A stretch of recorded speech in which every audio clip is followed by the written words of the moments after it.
I started sports betting because it kind of just gives meaning to games that might not normally have meaning to me. Well, why I started? I don't know. I began in high school because it was a popular thing to do. I liked sports, and I had a little money to spend. Wanted to see if I could make it work, and here I am, about 6 years later.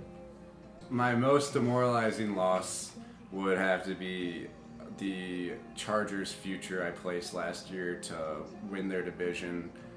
I thought they had a good rebuild going, put a decent amount of money on them, and they kind of fumbled. So it's my biggest loss. Biggest loss on a single bet is no more than $100, I think, $150, and it was last year. Hamzat Chimaev versus Gilbert Burns. I was big on Chimaev to get the finish. Had about $100, $150 on him to get the finish. Parlayed with the under, whatever it be, and took him to decision. Won the decision, but didn't win any money from that. That was the biggest single loss I had. But other than that, probably March Madness of last year, 2021 or 2022. I lost all the bankroll I had within the first 2 rounds. My biggest win that I've ever had was I live bet the Browns against the Steelers when they were down 14, and they were plus 400, I want to say, and I put like 30 on it, and it was a pretty decent win. My biggest win is something I'd love to talk about. It has to be earlier this year, or I guess last year, August of 2022, Leon Rocky Edwards versus Kamaru Usman, second fight of their trilogy.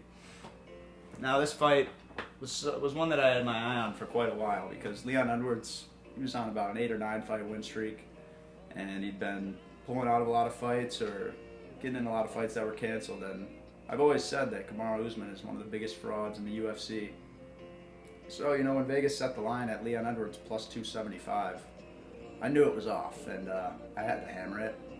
Had about $100 on Leon Edwards straight up, and then I also had some round props, including round 5, which was 2,200, 2,400, something like that. And both of those ended up cashing, and I ended up making about $400 that night. I continue to gamble because I feel that there's a hope and there's a chance that one day maybe I'll break big and I'll start making real money off of sports betting. I still continue to this day, but I've definitely slowed down a lot. I've learned to become much more disciplined and focus on the things that I'm good at, such as gambling on UFC.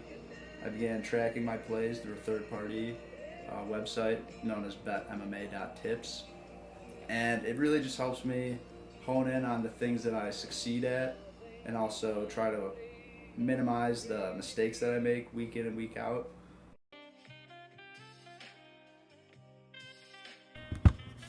Gambling companies try to reel us in with their boost tokens and the deposit bonuses, as well as inviting our friends to the app and get $50 for free. What we all realize but fail to tell ourselves is just how hard it is for bettors to actually leave up money. So I decided to conduct an experiment. Have you ever wondered what your record would be if you bet $100 on the same type of bet every single NFL game? Well, I have some surprising data that takes us from 2004 all the way to the present. I have them broken down by bet type, the spread, money line, and the over-under. Let's start with the spread. Going back to 2004 to the end of the most recent season, if you bet the spread for the underdog in every single game, you would have a 51.3% win rate, but would still be down $776. Betting every favorite since 2004, you would be down almost $25,000. The middle column shows the money line, which is of course just betting the straight up winner. Now here's the interesting part. If you took every favorite, you would have a 66.6% win rate, but would still be down over $17,000. This clearly shows that betting moneyline favorites, you may win more games than you lose, but it doesn't mean you'll actually win money. Pick sellers love to promote their win percentage, but you have to be cautious as a listener because winning percentage means very little when you're betting massive moneyline favorites. At the bottom is the over-under, which is crazy with so many games that it is only off by 67 games.